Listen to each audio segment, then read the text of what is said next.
The Galactic Council had made many mistakes in its 10,000-year history, but allowing human children aboard the diplomatic vessel, Zenith's promise might have been the greatest miscalculation yet. Commander Zarkeith of the Valorian Empire stood at attention in the observation deck, his crystalline exoskeleton gleaming under the artificial lights. He had negotiated treaties with warrior races, stared down pirate armadas, and never once shown fear. But as he watched two small human juveniles cubs, as the humans called them, toddle into the cargo bay with their guardian, something in his tactical programming whispered a warning. "They're harmless," Ambassador Elena Martinez assured him, gesturing toward the children. "Eva is 6, Oliver is 5. They just wanted to see a real spaceship." Eva had dark curls that bounced as she walked, her brown eyes wide with wonder. Oliver clutched a worn stuffed animal, some Earth creature called a dinosaur, and stayed close to his sister. They looked fragile, defenseless, exactly the kind of offspring that required complete protection in civilized society. Zarkeith relaxed marginally. His species didn't reproduce like humans did. Valorian young emerged fully formed, already possessing 60% of adult cognitive function. These tiny, soft creatures with their high-pitched voices and unsteady movements seemed incapable of anything beyond requiring constant supervision. "Very well," Zarkeith said, "but they must stay in the designated areas. This is a military vessel." "Of course," Elena said, though something in her smile made Zarkeith's tertiary processor flag it as suspicious. 20 minutes later, Zarkeith was conducting an inspection of the weapons array when his second-in-command, Lieutenant Vex, contacted him through neural link. "Commander, we have a ... situation. Defined situation. The human cubs found a storage container." Zarkeith felt his combat subroutines activate. "What kind of container?" "An empty supply box. Approximately 1 cubic meter. Cardboard composition. A box. An empty box." Zarkeith dismissed the alert. "And this requires my attention because—" "Sir, you need to see this." When Zarkeith arrived at the recreation area, he found his entire bridge crew 8 highly trained Valorian warriors gathered in a circle. In the center, Eva and Oliver had transformed the simple brown box into something else entirely. "It's a spaceship," Eva announced, sitting inside the box with Oliver. She had drawn controls on the inside, with markers the ambassador had provided. "We're going to planet Zorgan to fight the bad aliens." Oliver made shooting noises, pointing his dinosaur at imaginary enemies. "Adorable," Zarkeith muttered. "Now, if we could return to Commander Zarkeith." Eva suddenly shouted, standing up in her box ship. "We need your help. The Zorgans have captured our base." Before Zarkeith could respond, Oliver climbed out and tugged on the commander's lower actuator limb. "Please, Mr. Commander, you have to come with us. We need a big, strong alien for the mission." Something in the child's earnest expression made Zarkeith pause. His tactical systems couldn't identify the emotion, but his cultural database suggested it was called hope. Human cubs apparently possessed it in abundance. "I don't have time for— is the big commander scared?" Eva taunted, hands on her hips in a pose she'd clearly learned from human adults. "I thought Valorians were supposed to be brave." Zarkeith's pride centers activated immediately. Scared? Him? He had fought in the Void Wars, commanded fleets through impossible situations. He certainly wasn't going to be intimidated by a juvenile's challenge. "Fine," he said, knowing it was a mistake even as the word left his translator. "One mission. 5 minutes." Ava's face lit up with a smile that could have powered a small starship. "Okay, you're the prisoner we have to rescue." "Wait, I'm the—" Oliver grabbed a piece of string from somewhere. "Tie him up, Eva." What happened next would be debated in galactic military academies for years.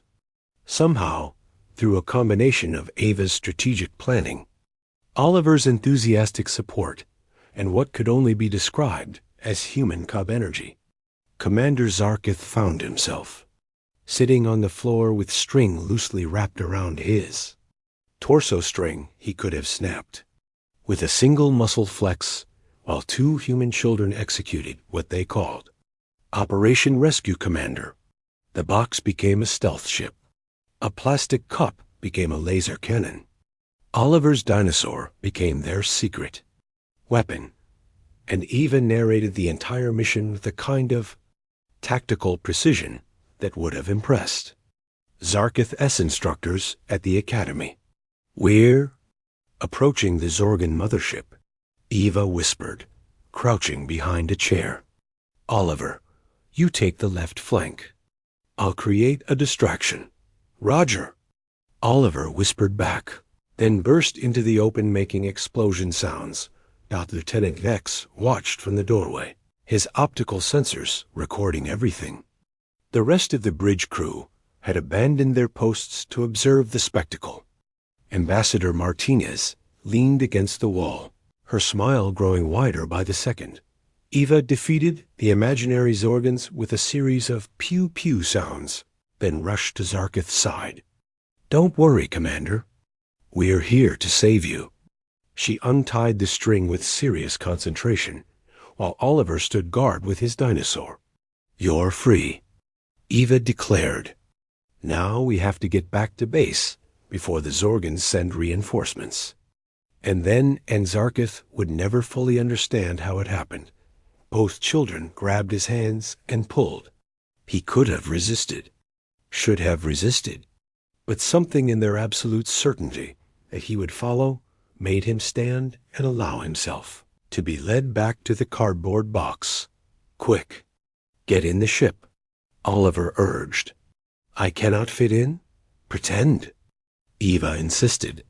"That's how imagination works." So Commander Zarkith, decorated war hero, stood next to a cardboard box while two human cubs sat inside it and flew back to base, making whooshing sounds and describing asteroid fields they were navigating through.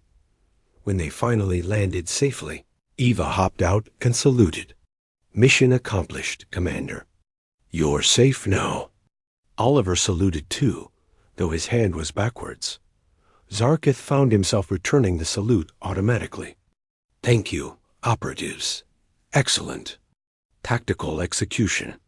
Both children beamed with pride that seemed to radiate actual warmth. Later, after the ambassador had collected Eva and Oliver and returned them to the human quarters, Lieutenant Vex approached Zarkith. "Sir, the Council is going to want an explanation for why you were captured by human juveniles." Zarkith watched the children disappear down the corridor, Eva already describing their next imaginary mission to her brother. "Report it exactly as it happened, Lieutenant." The human cubs received a box. 5 minutes later, they had captured their commanding officer. "And what should I list as the tactical reason for your cooperation?" Zarkith considered this. His people approached warfare through logic, calculation, overwhelming force. But humans had something else. Something that allowed two defenseless cubs to turn an empty box into a spaceship, to transform a decorated commander into a willing participant in their fantasy, to create joy and connection out of nothing but imagination and string. "Tell them," Zarkith said slowly, "that we have much to learn about human psychological warfare. Their juveniles can weaponize creativity in ways our combat systems cannot predict or defend against. Shall I recommend increased security protocols?" "No, Lieutenant." Zarkith allowed himself something that might have been the Valorian equivalent of a smile. "I recommend we get more boxes. If human cubs can accomplish this level of strategic manipulation with minimal resources, I want to understand their methods." "For tactical purposes." "Of course, sir. Tactical purposes." As Vex left to file his report, Zarkith looked at the cardboard box still sitting in the recreation area. Tomorrow, he would have it analyzed. He would study how 2 human children had accomplished what entire armies had failed to do, get him to lower his guard, abandon his post, and follow their lead willingly. Humanity, indeed,